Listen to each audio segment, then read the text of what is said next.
Okay, so friggin' it's morning time in Inwoods. We gotta go to town today for sure. The friggin' blizzard stopped, so I'm gonna go friggin' snowblow. Friggin', yeah, we're out of food. This is bullshit. Yesterday totally sucked ass.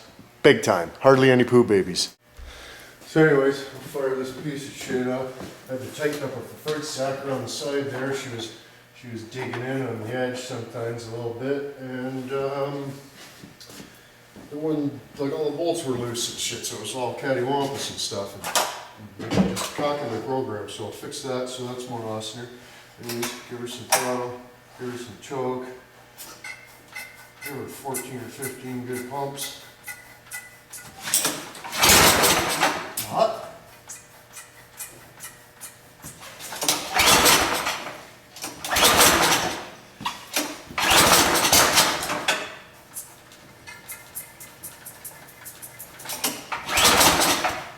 Feels cornered, so it's got enough of that.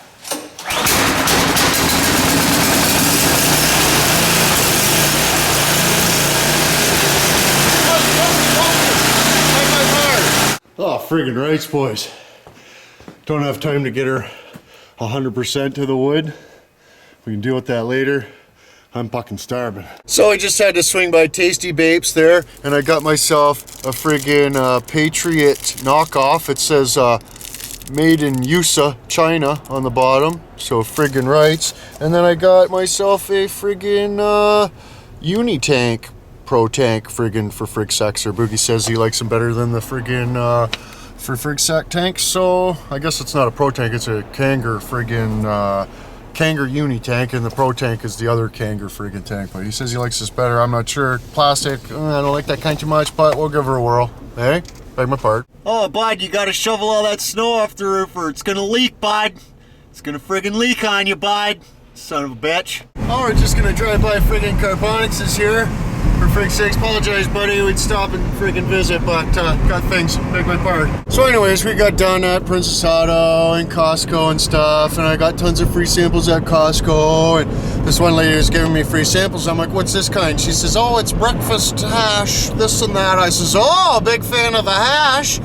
And she says, pardon? I says, big fan of the hash. And this guy was standing there, and I seen him smiling, and like I just reek like a medicinal cigarette factory all the time. So friggin', you know, I know he knew that I was talking about hash. Beg my pardon. Oh, we're coming up to friggin' dirty old Nelson's here. Frig a sec. I called and nobody answered, so I don't know. Friggin' son of a bitch.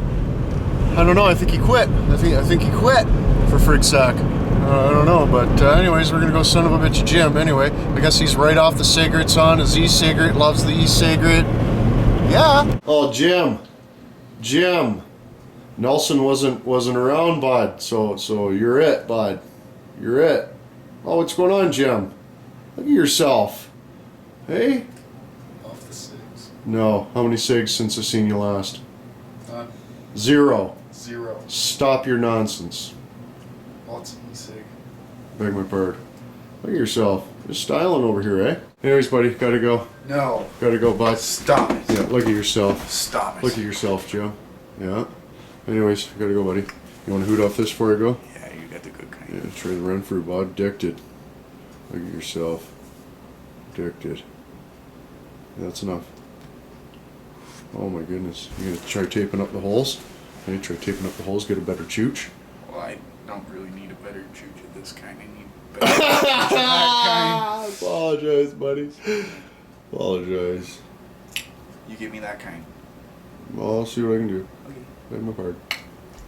Oh, friggin' rights, went and seen Craw, friggin' had a cheat, and he's down to about 6 cigarettes a day for frig a sec, so that's way more awesome than his frig, probably. Friggin', he likes the tobacco kinds, he says they're not too bad, so friggin' rights. I forgot the ones that John sent me for Craw there, but next time, I see him once in a while, you know, so friggin', anyways, just gotta go to friggin' dirty old Walmart and friggin', then back to Inwoods, beg my pardon. Oh, dick. Fuzz department's testing out their new rigs. Son of a bitch. Oh, he's laughing and stuff. Seems like a nice guy. Just checking out his quad, probably. Beg my pardon. Oh, friggin' rights, boys. We're at the lumbar department for frig a sec, but check this out. Oh, pug one feels like a big goof, boys. friggin' forgot I put my friggin' rope on the trailer to tie down that pallet when I went to see the wood stove deck at one time. And yeah, so no rope to tie friggin' cigarettes on the roof. So friggin' out the window they go. So I had to just shove them in there and take off quick because that was pretty embarrassing. You know what I mean? But anyways, pretty sure Crazy British folks are gonna come over tomorrow and we're gonna build this shit out of different things. And then we're gonna have like a shelf for the friggin' cameras and shit that I got off of Starpus for friggin' sack. So that'll be more awesome as frig. But anyways, friggin' windier friggin' here now, boys. Son of a bitch. Alright, so finally friggin' done all the dicking around that I was supposed to do friggin' Monday, but then friggin' this and that and the other thing and snow and whatever else and blah blah blah. So anyways, picked myself up a couple tubifers there, I did. And so I'm just gonna friggin' make like more of this type of shelf down here, right? So it'll be more awesomer. But I can't find my friggin' level anywhere. Now I'm not saying the friggin' roof dick took it, but the last person I seen with it was the roof dick. And I mean, he might have just set it down somewhere or whatever, and I just can't find it. But so anyways, there's my friggin' brake, right? There's my brake. You didn't have to bother bringing one of those. And there's my friggin' flat stock, right? I got a whole friggin' roll of it. You know, at least a friggin' cigarette butt's friggin' thick. Anyways, so I got my tubifers for my shelf, right? So I'm looking for my level, right? Well, now I can't find my level for frig sack. And like, I don't know where it could have ended up. But the last time I seen it, the friggin' roof dick had it up on the roof to friggin' level to see how much slope was on the friggin' eaves troughs, because he's just looking for any excuse he can to friggin' say it's something else. I don't know, but anyways, I'm not gonna go on about how I think Buddy's an asshole or a goof or he can't do his job or roofer this or roofer that. You know, what's the point of saying all that horse shit? I'm just gonna friggin' show you. Okay, and you can friggin' tell me what you think. I just read one of the comments says that good work isn't cheap and cheap work isn't good. And that's 100% true. I agree with that totally. But I don't know how much this was supposed to cost, but you know, $7,500 plus $2,500 for a dumpster is plenty enough for me. But anyways, I just realized this too. Last time he was down, he put all these friggin' screws in. I didn't even notice that till now. But you see, like, hold on a second. See, there's nice neat row of like siding screws in the back of my eaves trough there. Nice even neat row, right? Nice even and neat or whatever. But so, like even last time he said he was gonna tuck metal under there or whatever. So just Tuesday when they were over here, I was standing right here on this snow bank where I am right now, and they're standing right here on the roof. And I says, you know, I'm telling them, you know, these troughs don't work because there's no drip edge and stuff. You told me this was a drip edge, but it's not a drip edge, right? And he's like, oh, you know, the eaves trougher didn't do it right because he was supposed to, you know, undo this plastic strip, tuck his eaves trough under there, and then screw the edge of the roof back down. But you can see, I used my deck screws too to fix this strip most of the way along. Anyways, but you know, he started arguing with me and saying ridiculous shit. So I'm like, well, like, what's with this caulking? Like, look at this caulking right here. I'm like, this is what I paid for? It's not even friggin' cigarette in both sides. You know what I mean? I says it looks like a friggin' 2-year-old caulked this. And you know, I was being like loud and like not very friendly about it because he's like, you know, he's making excuses up and he's arguing with me and stuff. And I'm like, bro, like, you know, I'm not just completely stupid. You know what I mean? Like, I mean, that, you know, you could have just zipped these screws out 1/4 of an inch, cut some of the metal off that I already have, shot it up under there so it overlaps the eaves trough and not, you know, and underneath the edge of the roof, and zip those back in. And that's, you know, all I could ask for, right?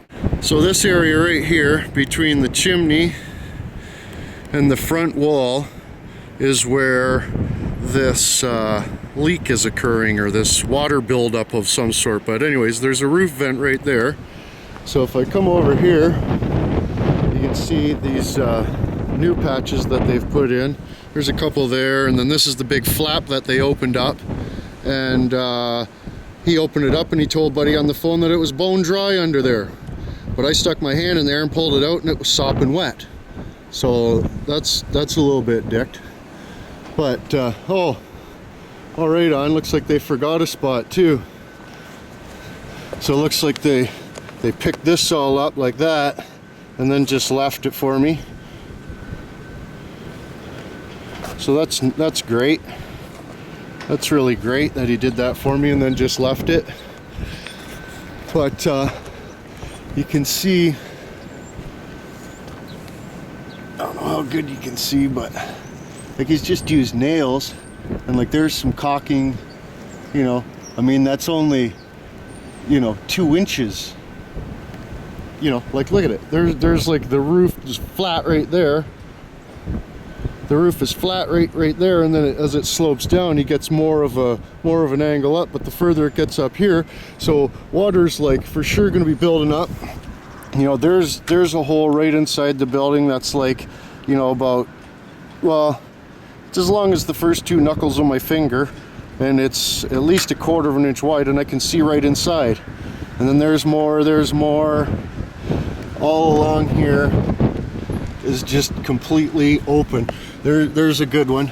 Like you can see this nail. This nail is just not holding on to anything. So this whole piece right here, and this is right where I was standing and I was showing him, and I'm like, bro, like this isn't good enough. Use that sheet metal that I have and tuck it all up under there. And he's, yep, that's what we're gonna do, and blah, blah, blah, and this and that and everything else, and just didn't. So now, like it looks like he cleaned off the roof with my old lady's nail polish remover because he didn't bring acetone. So, you know, like he didn't bring a ladder, he didn't bring an extension cord, he didn't bring acetone. So this is the roof right above the wood stove. You can see the chimney's right here. The THC show is filmed right under here. So if there was all this heat loss he speaks of, why is the snow still on the roof in the area of the most heat loss that would be directly under the wood stove? And it's in full sun right now, you know what I mean? So, but snow really doesn't stick on the roof. A little bit up this end because, you know, of the wind blowing it and whatnot. But you can see he used my flashing here all along the bottom of the wall up here to finish that off when he originally did it. So, you know, but you know, he also told me he was going to flash the chimney out. Okay, so now let's talk about the chimney. You can see why these troughs don't work, and you can see why it leaks in the front. There's a little hole right there. It's not, you know, too big of a deal, but it's dry around the chimney anyway. You know, it worked its way. It just like you would come in a little bit and freeze, and come in a little bit more and freeze, and come in a little bit more and freeze, and come in a little bit more and freeze, and come in a little bit more and freeze. And then when it's sunny as frig out and it's above zero and friggin' it's warm inside, and then it just comes pouring in. I mean, it's not rocket appliances, you know? I mean, why isn't it dripping from the ceiling over here, you know? But they left here Tuesday telling me that it's fixed and it's good and it's that and it's this, but they, you know, they said they were going to do all this work that they never did, but that's how they left it for me. You know, they picked open a seam and then just left it, but did nothing about all this edge that I showed them is dicked. And even, well, I'll supply you the materials and the tools to do it, just friggin' do it, you know. And he could have used tack coms all the way along here and in the 100-year-old brick. That would probably work a little better than nails. But like, look at the craftsmanship, look at the quality and the pride in their work, right? Like that's beautiful right there. And this really impressed me at the time too, the 2 layers of material, like there's a black layer and a white layer, and they're like, you know, cigaretted together. We're all delaminating along this piece. So I says, well, you know, you can't put that on there, you know, you're gonna have to like cut it here and then drag this down here. But the, you know, he said the rolls aren't long enough, you know, the rolls are only as long as they are and need to be, and blah blah blah, so we have to use it and stuff. Like, it doesn't leak here, but you know, what the fuck, man? The guy I talked to at Duralast said that the flashings need to be at least a foot up the friggin', or at least 8 inches, but you know, they prefer a foot. So this is not even as long as my hand, so like, what's that, 6 inches? You know? So friggin' right, so all that, and now my level's friggin' gone. I can't friggin' find it. So this is friggin' bullshit. Like, I don't know where it could have possibly ended up other than back in my shop. You know, like I've looked everywhere. It's 6 feet long, blue. Like, it's not like it's, you know, a little one and hard to find. I'm not saying he stole it.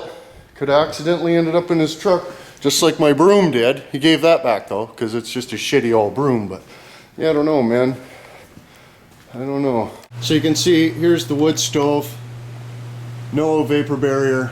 This right here is where that snow is on the roof, right? Here's the chimney, right? There's the store side is this way, and there's where the snow was, right there, where you'd have the most heat loss and the most, you know, difference between heat and cool, where it would condensate the most if it was condensation, except it's not. So this is how he left my insulation. Just sopping wet, huge piles of shit, right? Sopping wet, huge piles of shit. He pulled it out, he said, it's drying already. But you can see there's still friggin' wetness coming through, you know, still wetness coming through. There's more, see the strip of it along there? Still wetness. But right along there, right about, I'd say about in this area here, is where that caulking in the front wall hole is, where the nail's pulling out. So it's just wicking its way, you know, it comes in a little bit, it's like this much, freezes, because this room's cool, right? It's not as warm as the other room. And then, you know, because it's only 2 inches high, that up the front wall is only 2 inches high. So then it comes in, it freezes. And then it comes in a little more and it freezes. And then it comes in a little more and it freezes. And then it comes in a little more and it freezes. And then it comes in a little more and it freezes. And then it gets over to here, we're right by the chimney, and there was no moisture around the chimney at all, bone dry around there. But you can see, like, right here was like sort of the line, right?